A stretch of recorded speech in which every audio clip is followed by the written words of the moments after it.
Hello, and welcome back to Bumblebee, viewers. As we integrate into the spooky season, we're going to be giving you the best of the worst. Today, it is the top 10 famous women from history who were actually evil. Famous evil number 10 will be the Russian Madwoman. Always a promising start if mad is in the name. In 18th century Russia, Countess Daria Nikolaevna Saltykova had married a nobleman, but within months, he died and left her the wealthiest widow in Moscow. Living in an estate with 800 staff members, 2 sons, and nothing to do, it seems Daria turned to violence to fill the time. She'd punish her staff for every mistake they made, and sometimes they'd even be set up to make these errors intentionally. Then she'd beat them until she got tired of doing it herself and handed it off to another serf to do. After a little bit more of that, her victims would be taken and whipped to death in the stables as she watched. She'd throw logs at the girls because she disapproved of their work, and other victims were stripped nude and tossed out into the Russian winter. Women were pushed from windows, and one was forced to stand neck deep in a pond until she froze to death. She even tormented her victims by pouring boiling water on them. In the summer of 1762, letters by a male serf about the violence and death taking place at Daria's estate reached the Empress Catherine II, who was a normal person and thought nobility wasn't above the law. So she ordered the College of Justice to investigate. Daria was soon arrested and in 1762 was held for 6 years, while authorities conducted a long-winded investigation. Many victims were too fearful of retaliation to give evidence against the Countess, and the Countess herself showed no remorse and nobody could make her confess. In the end, it was found she killed a total of 139 people, but was only charged with 38 deaths since it was all they could prove. Famous evil number 9 is Britain's first serial. The fact that it was a woman? Girl boss moment. Anyways, her name was Mary Ann Cotton, born in 1832. She married at the age of 20 and resettled in Plymouth with her new hubby to start their happily ever after. However, it seems tragedy followed the couple. They have 5 children, yet 4 die of supposed gastric fever and stomach pains. Then her husband dies very suddenly, and Mary relocates to the Northeast. She marries her second husband, who also dies within months. Then Mary moves again and starts seeing widower James Robinson, whom her mother disapproves of, and wouldn't you know it, Mary's mom shows up mysteriously dead in 1866. Robinson had 4 adult children, the same that she used to, from his late wife, and then 2 of which suddenly die soon after they meet Mary. She walks out on him after birthing their daughter, and he's the only husband to survive her. In 1870, Mary married another widower, Frederick Cotton. Soon, Frederick's sister, 2 sons from his previous marriage, and a number of friends died from sudden illness. Frederick himself died in 1871, as did the son he had with Mary, who then quickly remarried. And again, her new husband died after a short illness. When her ex-stepson, Charles Cotton, died suddenly after seeing her in 1872, the press caught wind of a pattern here. Charles Cotton's remains were exhumed, and lo and behold, arsenic is found in the deceased's stomach. Mary was charged with the deaths of 8 of her own offspring, 7 step-ones, her mother, 3 husbands, and a lover, and an inconvenient friend. Her death sentence, however, was botched, and instead of the rope breaking her neck, Mary choked to death for 6 minutes in front of a mass audience. Famous evil number 8 is the serial sisters, Raya and Sakina, the first women to receive the death sentence under the modern Egyptian judicial system. Before they left their village in Tanta for Alexandria,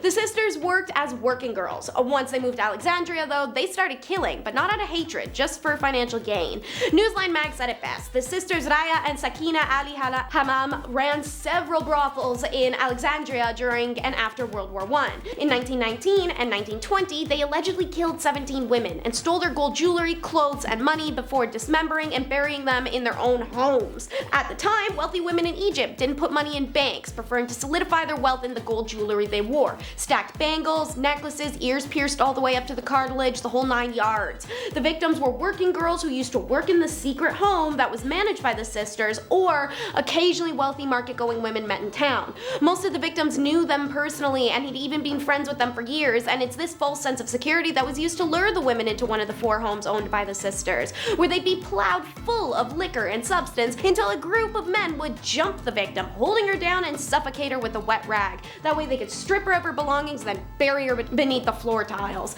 What gets them caught is a dismembered, decaying body found in a ditch nearby, and an arm that washed into a man's plumbing nearby. A police officer already suspicious of the sisters made a report that someone should check their home, and inadvertently saves who knows how many more lives. Following a popularized trial, Raya and Sakini and their husbands were sentenced to death. Famous evil number 7 is the servant of God, otherwise known as Isabel Isabella of Castile. She and her husband Ferdinand of Aragon ruled over Spain and brought nothing but pain. Huh? Like that one? Anyways, Isabella and Ferdinand are known for completing the Reconquista, which, if you haven't seen our recent video, Top 10 Scary Women from Medieval Times That'll Give You Nightmares, involved the forced conversion or exile of all Muslim and Jewish subjects, called the Alhambra Decree of 1492. Roughly 200,000 people left Spain against their own volition. Those remaining chose conversion and were subsequently persecuted by the Inquisition, investigating Judaizing conversos, aka most of them ended up being tormented to death anyways. Oh, what else was there? I feel like I'm missing something.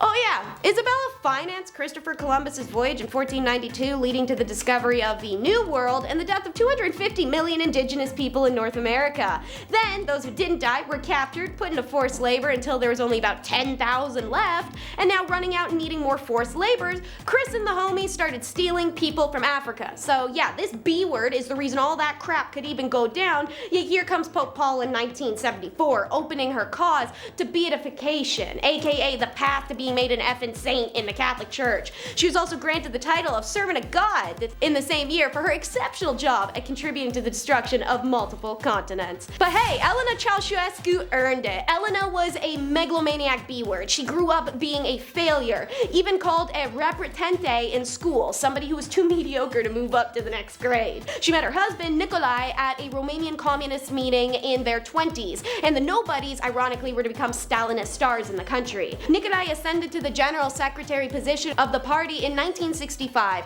and filled the role with extreme nationalism and monarchical tones. They exaggerated his propaganda, but straight up fudged hers. Elena was made out to be a genius, an innovative scientist with published novels and journals and awards, yet she was an ignorant, backward woman who didn't even know the chemical formulas for water and carbon dioxide. Then, on a visit to the People's Republic of China, she meets and is encouraged by Chairman Mao's wife to take more power. So she does. Elena tramples her husband. In recorded speeches, you can see him double check his every word with her, and she forces him to assign her high-ranking government positions, earning her the nickname Viper from party members. By 1989, Elena was practically running the country through her puppet husband. That same year, at Nicolae's final speech, Elena screams at her own booing subjects to shut up and that she will have them all killed. Well, protesters swarm the party headquarters while Elena and her husband try to escape. They're captured and given a makeshift trial that ends with a death sentence. As they were both tied up and marched over to the wall, Elena could be heard screaming at the soldiers, shame on you, I raised you like a mother, why are you doing this? Elena's final angry words to those fulfilling her sentence were, you motherfuckers, and she died a foul-mouthed tyrant. Famous evil number 5 is Hell's Bells. Belle Gunness was one of America's most productive female killers. Homegirl was 6 foot tall and weighing in at over 200 pounds. She could have been out here competing in Olympic shot put, but she used her brutal strength for different uses. Insurance fraud. She is first married to a candy shop owner, and when the times get tough, she and her husband burn both the shop and their home for quickie insurance payouts. Then her husband dies suddenly from a brain hemorrhage, and Belle cashes in. The second husband, married in 1901, doesn't even survive a year. Apparently, a meat grinder fell on his head on accident, which worked out perfectly for Belle's dwindling coin pouch. Yet nothing nefarious is proven until after her alleged death. See, Belle's house burns one night in 1908. Inside, the body of the single mother is found alongside that of her offspring. Devastating stuff. But what kind of threw a pin in that was the dismembered feet, hands, and head found in the pig pen, and then the bones all found in the yard. And the buckets of shattered bone dumped in ditches. All told, the remains of more than 40 people of varying age are exhumed. Suitors, boyfriends, suspicious people, etc. Now here comes some mystery for you. Belle's charred corpse doesn't match up with Belle herself. The skeleton was 2 inches shorter than it was supposed to be, and also it's missing its head. Kinda important for identification, don't you think? The man arrested for the arson and deaths, Ray Lamphere, who was also once her accomplice, stated Belle had set up the whole thing as a getaway scheme and skipped town. Famous evil number 4 is the Beast of Belsin. This SS guard was named Irma Grease, and she is one of the worst of the worst. Coming from a poor rural family, she watched her mother die by drinking acid when she learned of her husband's affair. Now left alone with said father, whom she now hated, Irma heard of the BDM, the girls' equivalent of the Yahtzee Boy Scouts, and begged to join. He forbade it, so she waited his ass out till she was 18 and could simply volunteer for guard work.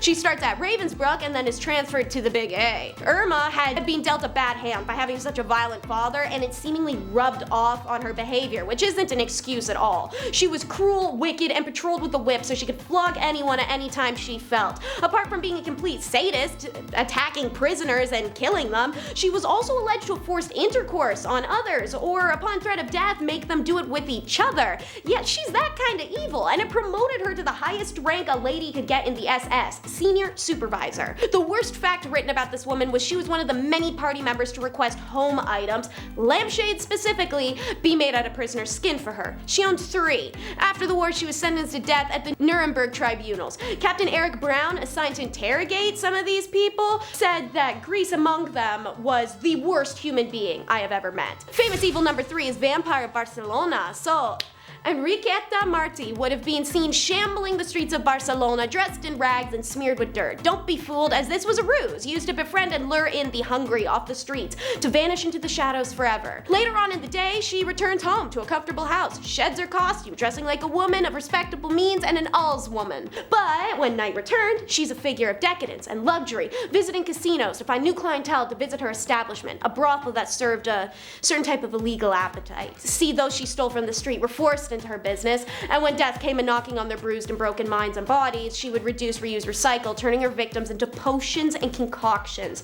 See, this horrific woman also pretended to be a witch doctor. She thought the blood, skin, and bones of useful or beautiful people could cure things like tuberculosis, or even go as far as to stop aging or make someone immortal. Then in 1909, the police come up banging on the door following an investigation, and she's arrested for running a brothel, but thanks to her powerful collections, she's off the hook. A few years later, though, she once again is approached by police, and using accusations of keeping chickens in her apartment as an excuse to gain entry, police find 2 people reported missing. Subsequent searches also reveal a sack containing bloody clothes and knives, then another container of 30 small pieces of human bone. After that, they gained access to a locked room and find pitchers and jars containing human remains, along with already prepared medicines ready for sale. And then behind a false wall in that room and in the ceiling, and buried in the gardens, they find the skulls and bones. She was taken into custody but died before reaching trial. Famous evil number 2 is the Bandit Queen. Sometimes when evil is given context, it's not so evil after all.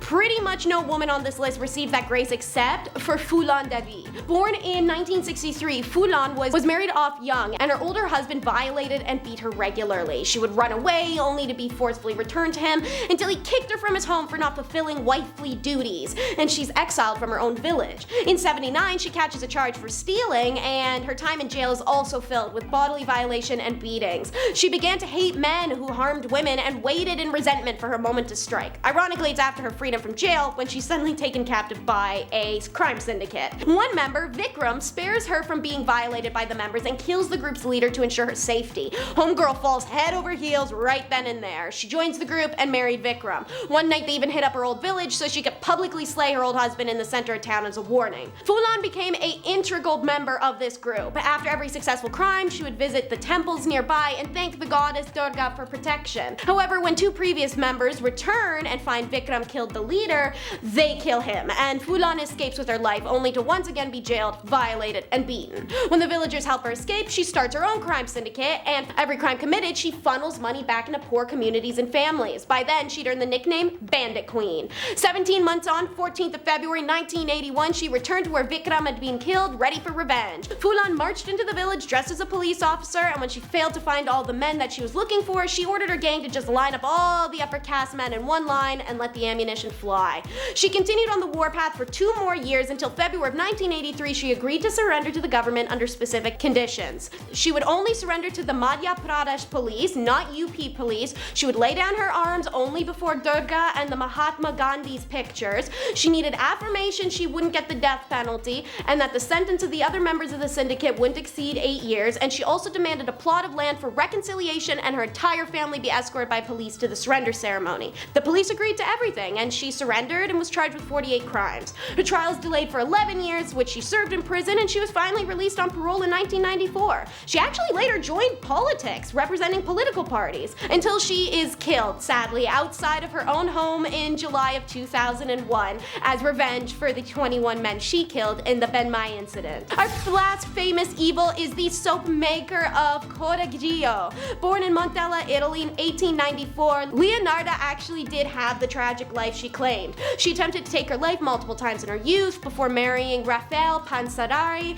against her mother's will, earning her the boot from the family home. So she gets her own home, which is destroyed in 1930 in a Pina earthquake. She lost 17 children before, during, and after this event, which really kicked off a slow and steady mental health decline. When her eldest son chose to leave for the Italian military, she began to truly believe she was cursed. So she did what all potentially cursed people do: hit up a psychic, who tells Leonarda that in her right hand is a prison and in her left is a criminal asylum. Somehow, this created a logic jump that someone was going to do something to her son and earn a place in one of those two buildings. So her superstitions only deepened with time. Becoming dangerously paranoid, she started to believe human sacrifice was the only way to protect her son.